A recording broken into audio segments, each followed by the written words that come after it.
Alright, it's Hans Lysglimt. So I made this video this other day about the difference between Greece and Germany, and I got a lot of flack for that, so I deleted that video and I'm gonna do it again, trying to take into account some of the flack that I was given, because my point is that there is a huge difference between Greece and Germany. And the nice way to put it is to say that the productivity in Germany is higher than the productivity in Greece. And the more sort of non-politically correct way to express the very same thing is that Germany has organized itself better, and the Germans have organized themselves better than the Greeks. They are better able to trade with each other, they have less corrupt politicians, they probably work harder, they get up earlier in the morning, etc., etc. There's nothing more to it than that, and there's plenty of sort of people of German descent in Greece and vice versa, and people adopt to the culture where they are. So it's not about the people, it's about the culture. And it's the same thing in other places in the world as well. If you look at Hong Kong, you know, the Hong Kong Chinese, they are more productive than the mainland Chinese. And why is that? It's because they have a different culture. Same thing with the Chinese over in Taiwan and many, many other places. So this has nothing to do with ethnicity and who they ethnically are. It's about culture. And the thing is that when you have two countries of very different culture, very different productivity, to put it in an economist's terms, what you will see is that the price level will be different. The price level kind of absorbs some of the differences. So it used to be that a cup of coffee in Athens would cost, you know, maybe a quarter of what a cup of coffee would cost in Stuttgart. And this was because the price on the cup of coffee reflected the productivity of the society. So someone living in Stuttgart could go down to Greece, to Athens, and enjoy the lower productivity by lower prices, and sort of bringing his own higher productivity to Greece by increasing the demand in Greece. And this was a good thing. I used to do that too. But the problem is that when they introduced the euro, they aimed to counter that effect. And what happened was that the price level in Greece started to rise dramatically. So that today a cup of coffee in Stuttgart and a cup of coffee in Athens cost about the same. But the productivity difference is still just as large, or maybe even larger. So this is just a different way of explaining what's going on. If you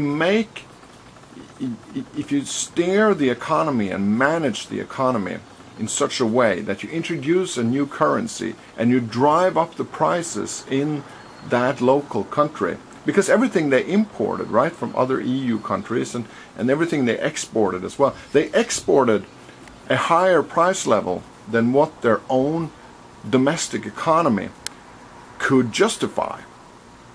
And when you create that kind of discrepancy, you create tension, and that can go on for so long until it has to be released. The tension has built up so that it has to be released somehow, and that is exactly what's going on right now. They were unprepared for the euro. They were both economically and the structure of their society was totally unprepared for the euro.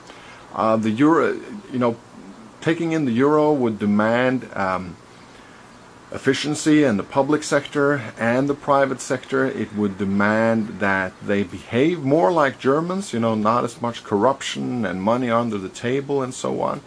But those kind of things changes very slowly. I mean, the culture of a country changes very slowly. So what happened was, of course, that Germany, being the sort of locomotive that it is, was forging ahead and Greece was slipping behind. And there just as much corruption and just as many problems all over the place. And eventually that had to come to a point where it would be adjusted, and that is what's going on right now. And what will happen eventually, of course, is that they are trying to put a straitjacket on Greece to force it into sort of the European community and to behave more like Germany. It's not going to work. Of course it's not going to work. So eventually this will have to break loose. The only question is how many sort of dips, you know, how much turbulence there will be before this happens.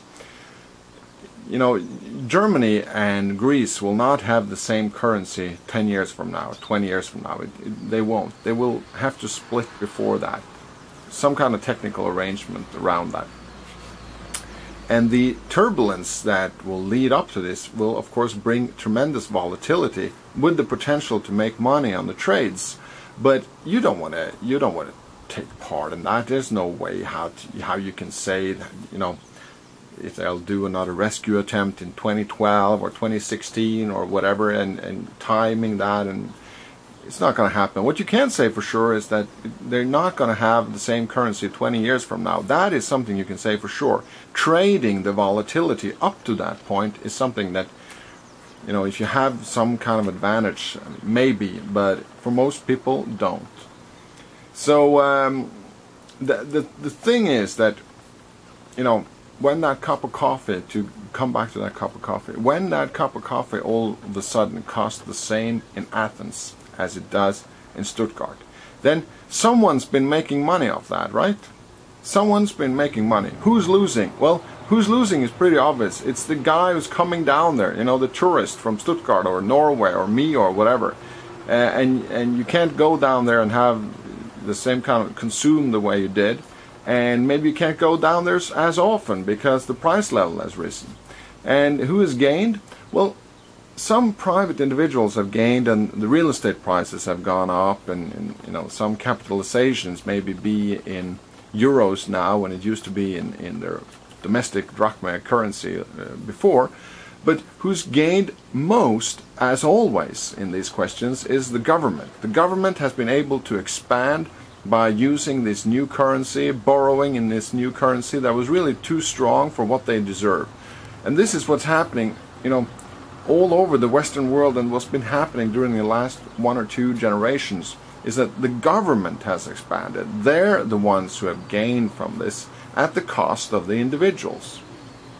So there you have it. That's a remake of the other video I made last week, which I deleted, and this will replace that.